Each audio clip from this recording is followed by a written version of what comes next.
수인파는 찾아보지 마세요. 온라인상에서 그들을 찾게 되잖아?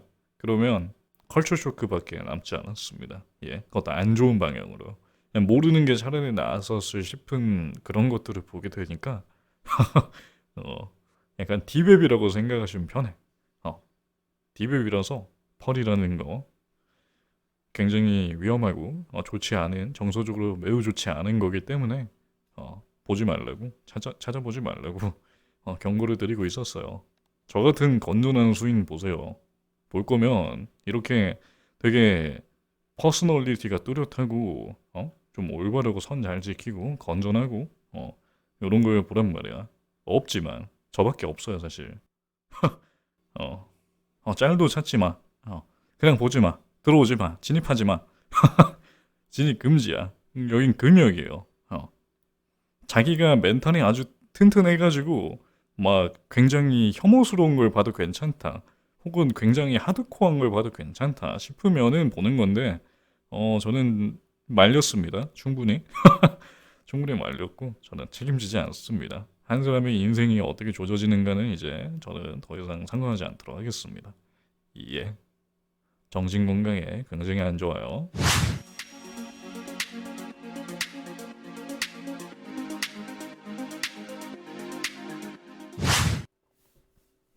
저쪽 뒤쪽 세계 발을 담글 뻔했는데 겨우겨우 빠져나갔거든요. 전 어, 저기 뒷세계랑 연결되려 하다가 필사적으로 빠져나왔습니다. 저기 막 마피아 보스랑 막 정확히 보스인지 모르겠는데 아무튼 연락도 하고 어, 그랬던 적이 있어가지고 어, 새로운 세계란 별로 달갑지 않아요. 살아보니까 평범하게 그냥 일반인으로서 살아가는 세상이 가장 안정적이고 행복한 것 같더라고. 그러니까 평범한 삶이 최고야. 부자건 빈자건 다 그 딱 중간 단계 일반 서민의 삶 그게 최고인 것 같더라고요. 그리고 실제로 웃기게도 제가 어렸을 때 초등학생 3학년인가 초등학생 3학년인가 그쯤에 그 진로 희망에 썼던 꿈이 평범하게 사는 거였단 말이에요. 그 진로 희망 적잖아요. 막 다른 애들 막 대통령, 막 경찰, 소방관, 막 우주비행사 이런 거 적을 때 저는 평범하게 사는 것이라고 적었단 말이에요. 나 혼자 유일하게 그렇게 적었어.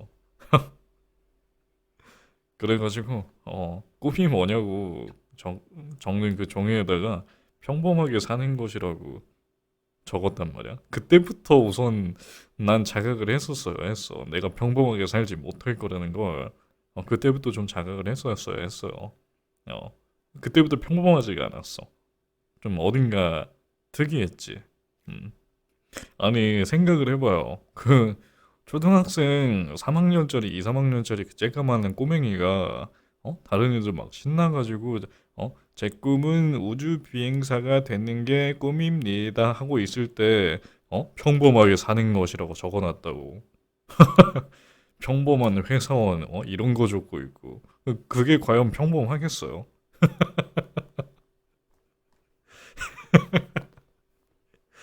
전혀 평범하지 않잖아. 신념을 가진다는 게 결국 그 두려운 것이 있고 두려운 현실, 그것에 맞서 싸우기 위한 굳건한 믿음이 신념이 되는 거거든요. 이거를 좀 잘 생각을 해보면 사람들이 그만큼 고통받고 있다는 거예요. 두려운 게 있어요. 사람들에게는 그 신념이 생길 만큼의 두려운 상황에 직면해 있는 거란 말이에요.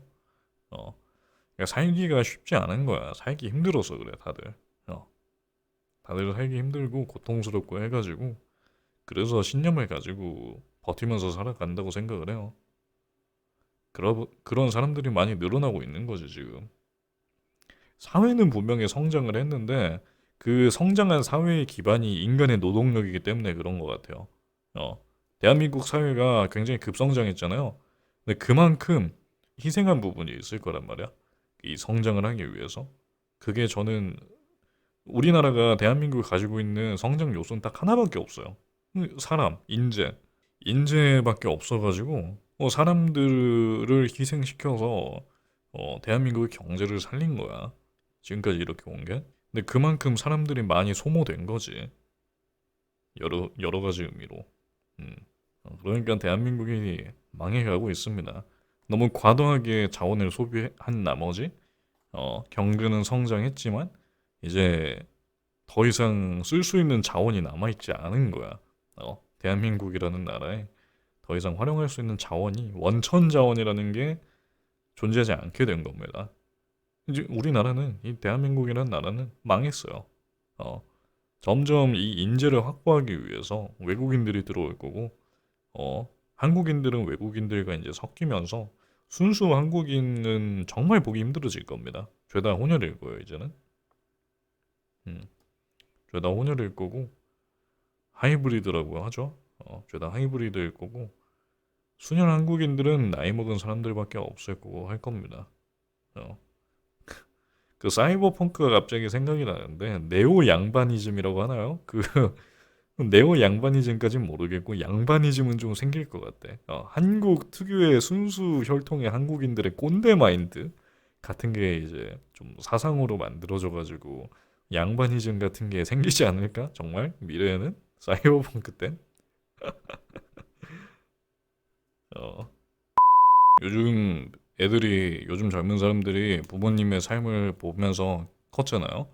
근데 자기가 직접 커보면 알잖아. 자기가 크는데 얼마나 많은 돈이 드는지.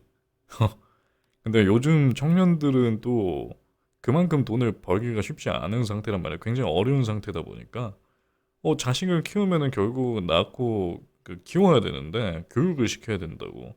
근데 그 교육비라는 게 그 육아비라는 게 만만치가 않다 보니까 그래서 안 낳는 게 맞지 않나? 음. 그래서 출산율이 떨어진다고 생각을 합니다. 옛날에는 그런 거 신경 없이 그냥 낳았어요. 무지성으로 낳았는데 요즘은 이제 사람들이 똑똑해진 거야. 확실히 교육 수준이 높아지니까 웬만한 환경에서는 애를 낳으면 안 되겠구나 같은 거를 학습한 거지 이제. 부모님처럼 힘들게 살기 싫으니까. 어. 그래서 차라리 혼자서 좀 만족하면서 사는 그런 삶을 살려고 하는 게 요즘 젊은 사람들의 트렌드 아닌가 싶어요. 저도 그렇고, 저도 마찬가지로 그렇거든요. 정말 내가 부자가 되지 않는 이상, 힘들어요. 연애나 결혼이나 집이나 다 힘들다고. 포기할 수밖에 없어. 가진 게 없다 보니까 그 정도의 생활 수준을 유지할 수 있는 환경이 갖춰지지 않다 보니까 다 포기하고 살 수밖에 없는 것 같아요. 음. 저는 근데 하고 싶거든요. 결혼하고 아이도 낳고 하고 싶은데 그게 인생의 또 굉장히 중요한 행복 포인트 중 하나란 말이에요. 저는 인생의 행복 포인트가 세 개가 있다고 생각을 하는데 일, 가정, 육아 요 세 가지가 그 인생에서 굉장히 큰 행복감을 줄 수 있는 가장 메인적인 핵심 요소라고 생각을 하는데 쉽지가 않은 거죠, 그게 전부 다. 어, 아, 오늘 대화는 굉장히 만족스럽네요. 이런 게 대화지. 좀 이런 대화들이 많이 늘어나야 된다고 생각을 해요. 사회 전반적으로 이런 대화들이 일상화가 돼야 돼. 문제점들을 인식하고 거기에 대한 이야기들을 좀 하면서 해야지 좀 변화가 생길 것 같아. 안 그러면 답이 없어요. 진짜로. 음. 악마를 퇴치하기 위해서 악마가 되시면요. 악마가 하나 더 늘 뿐이에요. 결국 그 플러스 마이너스 제로가 되기 때문에 의미 없는 일입니다. 예. 악마를 잡기 위해서 악마가 되지는 않아야 돼요. 심연을 들여다볼 때 자기가 심연에 먹히면 안 된다고. 그건 개소리야. 그 논리가 틀렸어요. 그 선이라는 거는 아무리 악에게 지고 짓밟히고 굴복당하더라도 그래도 여전히 선으로 남아 있음으로써 그 선의 가치가 지켜지는 거지. 그냥 같이 악이 돼버리면은 똑같은 악이 그냥 하나 더 늘어날 뿐입니다. 어, 그러니까 선을 추구하세요. 어, 같은 악이 되어서는 안 돼. 악을 처단하려고 같은 악으로 대항해서는 안 된다고. 음. 불살은 오히려 정말 멍청한 생각입니다. 그렇게 살려놨다가 나중에 걔가 풀려나가지고 또 똑같은 악을 저지르거나 아니면 더 심한 악을 저질러가지고 더 큰 피해를 초래하게 되면은 그때 죽였어야 했어 같은 후회를 하게 된단 말이야. 라고 할 때 죽일 걸. 그렇게 되기 때문에 기회가 있을 때 제때제때 처리해놓는 게 맞아. 근데 대신 그 업보는 가지고 가야 되겠지. 짊어져야 되겠죠. 생명의 무게를. 어찌됐건 생명은 소중하거든. 그런 범죄자라도 생명은 생명이에요. 살아있는 생명이기 때문에 그 생명의 무게를 짊어지고 가야 되겠죠. 보통 그런 범죄자들은 올바른 지식을 알기 이전에 금기에 해당하는 지식을 알아버린 사람들이거든요. 보통 살인자 같은 경우는 살인의 쾌락 같은 거, 살인의 쾌락, 힘, 권력, 우월감 그런 것들을 알아버리고 그쪽에 눈을 떠버린 거야. 올바른 지식을 미처 습득하기도 전에. 그러니까 무지의 죄와 함께 동시에 금기의 지식을 알아버렸다는 죄가 추가가 됩니다. 이 세상엔 금기가 있어요. 그 금기를 넘어서 버린 거지. 이 세상에는 해야 될 것보다 하지 말아야 될 게 더 많거든요. 근데 그 하지 말아야 될 그 금기를 넘어버리는 순간 죄를 짓게 되어 있습니다. 우리가 대표적으로 강력범죄라고 하는 것들이 해당이 되겠죠. 어, 작게는 폭력부터 시작해가지고 크게는 살인까지 이어지는데 살인, 약탈, 방화 뭐 등등 여러 가지 강력범죄들 있죠. 결국은 쾌락이거든. 그게 전부 다 금기에 해당하는 쾌락이지. 제가 쾌락을 싫어하는 이유 중 하나입니다. 쾌락이 지나치면 그게 죄가 돼요. 범죄를 저지르게 된다고. 그 쾌락을 위해서. 그게 금기라는 겁니다. 왜 금기인지 알겠어요? 인간을 미쳐버리게 만든다고, 쾌락에. 마약이란 것도 그래요. 한 번 마약에 손대잖아요? 그럼 마약 못 끊어요. 이미 그 마약이 주는 그 절대적인 쾌락을 아는 사람은 마약을 못 끊습니다. 절대로 해서는 안 돼요. 절대로, 네버. 그건 인생을 완벽하게 조질 겁니다. 나 개인뿐만이 아니라 내 주변까지, 전체적으로는 사회 전체적으로, 인생을 조져놓을 거예요, 마약이라는 건. 그게 왜 그러냐면 그게 절대적인 쾌락이라서 그래. 인간의 육체, 정신에 굉장히 엄청나게 강한 영향력을 끼칠 수 있는 화학 물질이기 때문에 그렇습니다. 그게 현실이거든. 술, 담배는 그나마 약한 편에 속하는 건데 그것도 똑같아요. 그것도 약물은 마찬가지라서 술, 담배도 안 할 수 있으면 최대한 안 하는 게 맞아요. 그거 한 번 손대면 그것도 끊기 힘듭니다. 어, 중독성이 있어요. 공통적인 것들, 쾌락의 공통적 특징은요, 중독된다는 거예요. 그래서 중독되지 않도록 자기 스스로 그 쾌락을 통제할 수 있으면 모르겠는데, 근데 그러지 못하는 사람들이 대부분이라서 그런 거예요. 쾌락을 통제할 수 있는 그 방법도 모르고, 제어를 할 수가 없으니까. 그래서 사람들이 점점 맛이 가는 거지.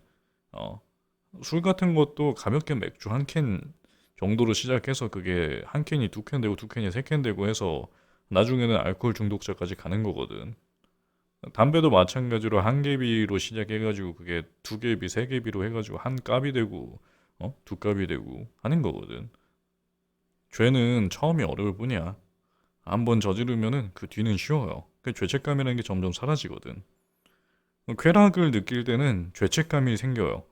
어, 쾌락이라는 거는 사람을 처음 그 쾌락을 느꼈을 때, 느끼게 했을 때 죄책감이라는 게 생기는데, 근데 그 죄책감이 점점 흐려진다고. 그걸 반복하면 반복할수록, 살인도 마찬가지요. 살인을 한번 저지르는 건 되게 죄책감이 생기는데, 점점 반복하면 반복할수록 무뎌진다고. 죄책감이 사라지고, 사람 죽이는 거에 아무런 거리낌이 없어진다고. 사기치는 것도 마찬가지요. 도박도 마찬가지요. 모든 중독성 있는 것들, 쾌락을 유발하는 모든 인간의 행위가 중독성이 있고 점점 무뎌지고 죄책감을 없어지게 만들어요. 완벽한 거 그 중간 지점 찾기가 제일 어려워요. 왜냐면 둘 다 양극을 봐야 돼요. 그 둘 다 극단적인 걸 봐야 된단 말이야. 아예 안 하거나 완전하거나 그 중간의 단계를 찾으려면은 이 중간을 찾으려면 극단을 찾아야 돼요. 어, 양극단을 먼저 찾은 다음에 그 사이를 찾아야지 그게 중간일 거 아니야. 근데 사람들의 적당히는 대충 이렇게 있는 게 아니라 한다랑 심하게 한다랑 그 사이의 중간 지점을 찾아서 그래요. 어, 안 한다랑 한다의 그 사이의 중간 지점을 찾아야 되는 건데 사람들은 기본적으로 한다의 그 시작점이 잡혀 있고 한다, 심하게 한다. 그 사이의 중간 지점인 적당히 심하게 한다가 되기 때문에 그래서 사람들이 그 혼동을 하는 것 같아. 적당히 힘들다는 게. 그건 적당한 게 아니거든. 좀 선 넘은 거거든.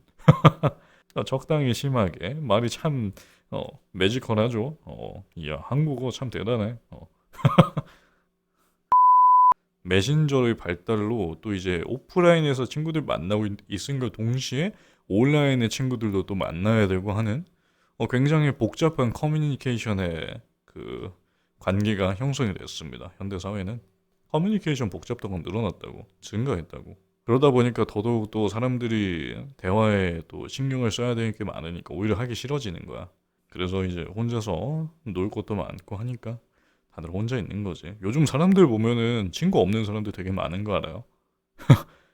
인터넷 돌아다니면은 아이 멀쩡한 사람들인데 친구가 없다는 사람들이 되게 많아요.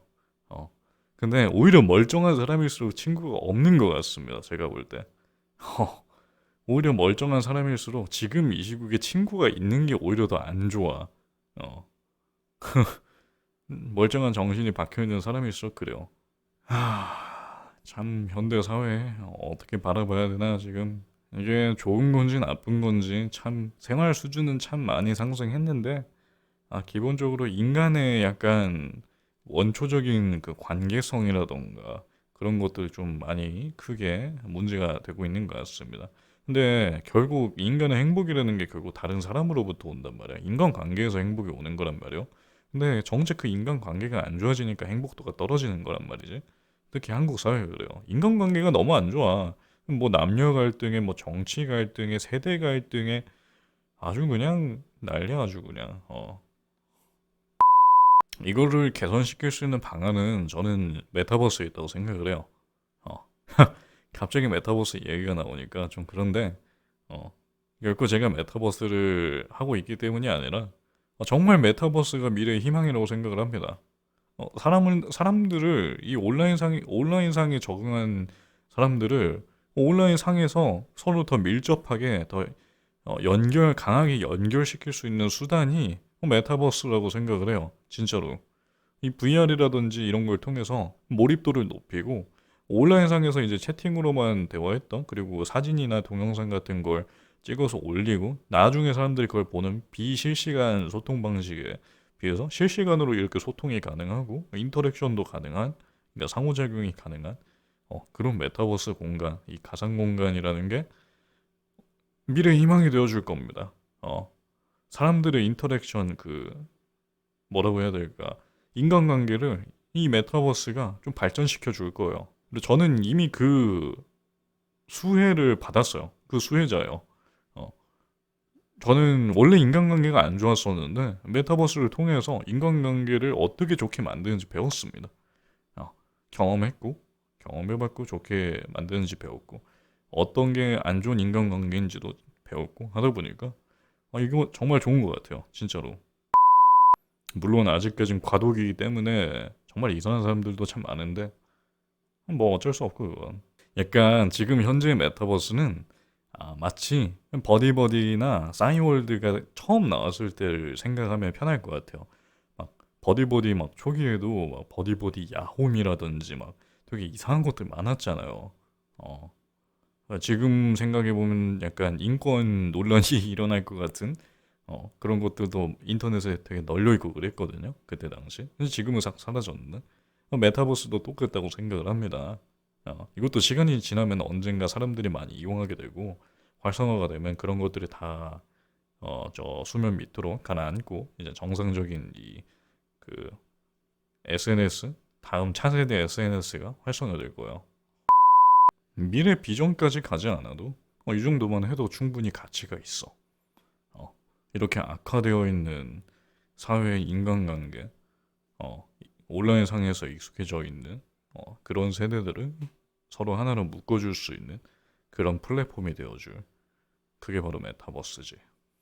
음. 여러분들 지금 제 방송 보고 있잖아요. 제 방송 시청하고 있는데 메타버스라는 플랫폼을 이용해서 여러분들에게 지금 이렇게 방송을 하고 있는 거예요. 근데 만약에 메타버스라는 플랫폼이 없었으면 여러분들이 저라는 사람을 도대체 어떻게 알 수 있었을까요? 어, 그걸 좀 잘 생각을 해봐야 돼요. 만약에 메타버스라는 게 존재하지 않았으면, 이런 가상 공간이 없었으면, 저라는 이런 그 제로라는 이 가상 캐릭터도 없었을 거고, 제가 이 아바타를 이용해서 방송할 생각도 못했을 겁니다. 그러면 여러분들은 저를 모르고 지냈을 거예요. 그런 기회의 땅이란 말이야. 메타버스라는 공간이 그런 기회를 만들어주는 곳이에요. 사람들을 연결시켜주는 곳이라고. 궁극적인 목적이 그래요. 사람들을 더 강하게 연결시킬 수 있는 차세대 SNS 플랫폼이자 공간. 그게 메타버스입니다. 모든 행복은 인간관계로부터 오기 때문에 저는 인간들이 원초적인 행복을 추구한다면, 행복이라는 것을 추구한다면 인간관계는 빠질 수 없고, 그를 통해서 부와 뭐 권력, 여러 가지들이 부, 명예, 권력, 뭐 사랑 등등 우정, 그런 것들이 전부 다 인간관계에서 나온다고 생각하는 사람이기 때문에 이거는 무조건 뜰 수밖에 없어요. 무조건 반드시 10년 뒤에는 반드시 떠요. 반드시. 이건 안 뜰 수가 없어. 이건 이미 지금 이 정도 기술력만 해도 할 사람들은 다 해. 지금 이미 기업들이 이거를 키우려고 지금 작정을 하고 있기 때문에 안 뜰 수가 없어요. 이거 대격변이 일어날 겁니다. 이걸 거부한다, 아직까지 이해 못하겠다 하는 사람들은 마치 폴더폰 쓰던 시절에 그 스마트폰을 이해하지 못하는 것과 똑같은 상태인 거예요. 어, 전화기 쓰던 시절에 휴대폰이 왜 필요한지 생각을 하지 못하는 사람이랑 똑같다고. 기술의 발전을 받아들이지 못하는 겁니다. 그리고 나오고 나서 이제 그때서야 생각을 하지. 라고 할 때 살 거야. 한국에서는 근데 뜨는 게 좀 늦을 겁니다. 왜? 한국 기업들이 해외의 글로벌 기업들보다 훨씬 투자를 늦게 했기 때문에 한 3년 정도 쉬었어요. 뭐 삼성이라든지 LG 그런 대기업, 한국의 대기업들이 이쪽에 투자를 잠깐 했다가 한창 뜰 때 VR 같은 게 뜰 때 VR, AR 뜰 때 한창 투자를 했다가 잠깐 쉬었거든요. 근데 빅테크 기업들 막 그 구글, 마이크로소프트, 메타 이런 데에서는 계속 투자를 했는데 한국은 그걸 3년 동안 멈췄단 말이야. 좀 늦어진 거지. 적어도 제가 25이잖아요, 지금. 10년 뒤면 35일 거 아니야. 그때 내가 이 메타버스를 하고 있을 거야. 그러면은 충분히 상상할 수 있어요. 이 메타버스가 내가 만약에 30대 중반이 되었을 때 어떤 영향력을 가져올지가 상상이 간다고. 한번 여러분들 상상을 해보세요. 여러분들 각자의 자기 자신을 온전하게 표현할 수 있는 자기만의 개성을 가진 독특한 캐릭터를 이렇게 가상세계에 이렇게 가지고 있는 거예요. 저처럼 가지고 있고 그걸 통해서 다른 친구들과 다른 사람들과 상호작용을 하는 거예요. 근데 이 아바타의 장점이 뭐예요? 외모 걱정을 할 필요가 없어요. 다 미남 미녀로 만들 수도 있고 혹은 굉장히 독특한 개성을 가지게 만들 수도 있어요. 어. 그러니까 외모 지상주의에서 우선 벗어날 수 있는 세계예요. 메타버스는. 외모 지상주의에서 벗어날 수 있는 세계고, 물론 인간의 미적 기준은 그렇게 크게 변하지는 않을 거기 때문에 그 미적 기준에 충족시키는 캐릭터를 만들어야 되겠지, 우선. 근데 그것만으로도 충분히 가능하다는 거야. 그리고 인간이 그 다른 사람에게 가지는 외모에 대한 선입견 같은 것도 있기 때문에 그런 것들이 사라지게 되면은 결국 정말 좋은 시대가 올 겁니다. 인간관계 선입견을 가지지 않고 서로를 인간 대 인간으로 대할 수 있는 세상이 되겠지. 기본 뼈대요. 그건 어쩔 수 없어. 지금은 그 한국에서만 유독 그 과하게 투자하는 성향이 있어요. 한국에서 유일하게 지금 과하게 사람들이 메타버스에서 떠드니까 뭔지도 모르는 상황에서 투자를 한단 말이야. 그러니까 지금 그 뼈대가 없는 거예요. 사실상 허상에 불과해. 한국에서의 메타버스는. 근데 전 세계 글로벌적으로 생각을 했을 때 메타버스를 저는 이야기를 하는 거예요. 어, 그 메타버스라는 게 뭔지도 몰라. 사람들은 지금 제대로 모른다고. 메타버스라는 공간을 이게 왜 필요한지, 이게 정확히 뭔지 잘 모른다고. 설명할 수 있는 사람이 몇 안 돼요. 어, 전문가들도 잘 몰라. 자칭 메타버스 전문가, 뭐 가상현실 전문가라고 하는 사람들도 전문가가 아니야 전혀. 어, 지금은 시기상조가 맞아요. 시기상조가 맞는데 저는 한 10년 뒤의 미래를 이야기하는 거예요. 지금 이야기하는 건 지금 현재 메타버스는 정말 이 가능성을 깨닫는 사람들, 선두주자들만 하는 거지. 일반적인 사람들은 손대는 거 아니에요. 선두주자 안 할 거면은 힘들고 지금 진입하면은 정말 긴 인내의 시간을 가져야 될 겁니다.